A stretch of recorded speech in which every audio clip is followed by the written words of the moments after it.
பார்த்திபன் கனவு பாகம் 2 அத்தியாயம் 18 பொன்னனின் அவமானம். எப்போவுமே ஜோடி புறாக்கள் மாதிரி இருப்பாங்க. யார்? பொன்னனும் வள்ளியும். நம்ம படகோட்டி பொண்ணு இருக்கிறான் இல்லையா, பொன்னனும் வள்ளியும் ஓர் உயிர் ஈருடல் மாதிரி இருக்கிறவங்க அன்னைக்கு வீடே கலகலத்து போகிற அளவுக்கு சண்டை பிடிச்சிட்டு நிற்கிறாங்க. வெளியில் அவங்க சத்தத்தை பார்த்துட்டு வெளியில் அந்த ஆற்றங்கரை ஓரத்தில் இருக்கிற மரங்களில் கூடு கட்டி வாழல அந்த பறவைகள்லாம் பறந்து ஓடிடுச்சான். அவ்வளோ சண்டை பிடிச்சிட்டு நிற்கிறாங்க. அப்படி என்ன தான் நடந்தது அப்படின்னு பார்த்தீங்கன்னா, நாள், அதாவது இப்போ எப்படி இருக்குன்னா, நீ இந்த துரோகத்தை செஞ்சுட்ட, நீ அசிங்கப்படுத்திட்ட, அவமானப்படுத்திட்ட, இப்படிலாம் இருக்குது, உயிரோடு இருக்கலாமான்னு வள்ளி கேட்குற அளவுக்கு பொன்னன் ஏதோ தவறு செஞ்சுட்டான். அப்படி என்ன தான் தவறு செஞ்சான் அப்படின்னு பார்த்தீங்கன்னா, நாள் அந்த பக்கமாக அதாவது உறையூரில் பல்லவ சக்கரவர்த்தி தங்க போகிறதா ஏற்கனவே ஒரு பிரஸ்தாபம் இருந்துகிட்ருக்கு. கூடவே தன்னுடைய மகள் இருக்கிறார் இல்லையா, இளவரசி அழகிய தேவதை குந்தவி தேவி அங்கே தங்க போகிறதா ஒரு பேச்சு இருந்துக்கிட்டே இருந்தது. அன்றைய தினம் நிறைய குதிரைகள், அதாவது வள்ளியும் பொன்னனும் குடிசைக்குள்ளே உட்காந்துருக்கிறாங்க. குதிரைகள் ஒரு கிட்டத்தட்ட எத்தனையோ குதிரைகள் வருது.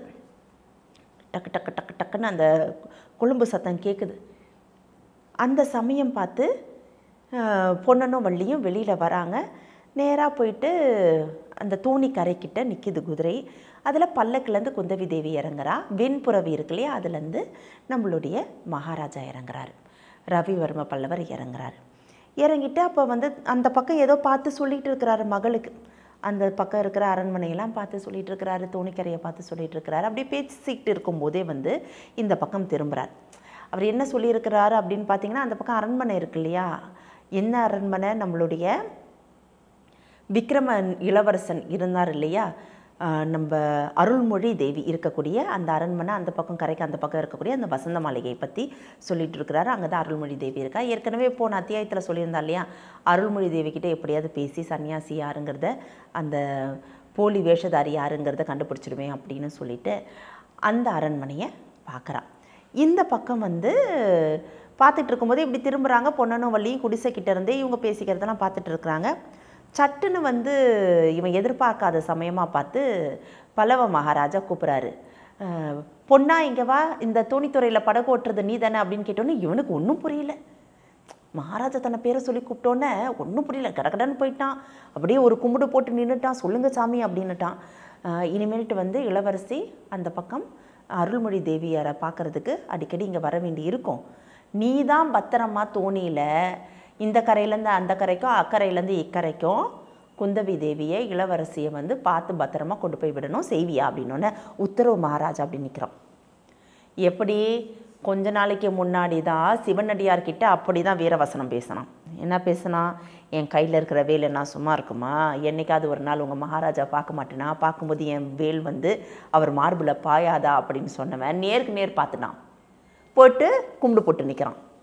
இதை பார்த்த வள்ளிக்கு வந்தது பாரு கோவம். இப்படி ஒரு துரோகத்தை இந்த மனுஷன் செஞ்சதுக்கு செத்து போயிருக்கலாம். இப்படியா விக்ரம மகாராஜுக்கு துரோகம் பண்ணிட்டான், பொண்ணை புருஷன் துரோகம் பண்ணிட்டான் அப்படிங்கிறது முடிவே பண்ணிட்டா வள்ளி. இப்படி யாராவது செய்வாங்களா? போய் போய் அப்படியா கும்பிடு போட்டு நிற்பாங்க?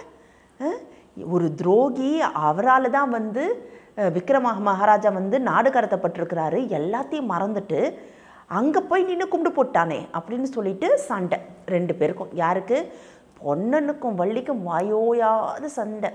சொல்லிட்டா, நீ துரோகி தான், துரோகம் செஞ்சுட்டு, அதுவும் விக்ரம மகாராஜாவுக்கு துரோகம் செஞ்சுட்டு, அவர் முன்னாடி கை கூப்பி நின்று அவருக்கு கூட கும்பிடு போட்டு அவரோட மகளை இளவரசியை தோணியில் அழைச்சிட்டு போவேன்னு உறுதி கொடுத்து நீ என்ன பண்ணிட்ட? துரோகமே பண்ணிட்ட.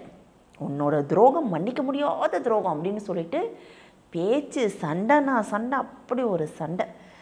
இதெல்லாம் பொறுத்துக்கிட்டு பார்க்க முடியாமல் தப்பு செஞ்சிட்டோம், தெரிஞ்சிருச்சு, எப்படி இப்படி மாறி பேசணும் அவனுக்கே தெரியல.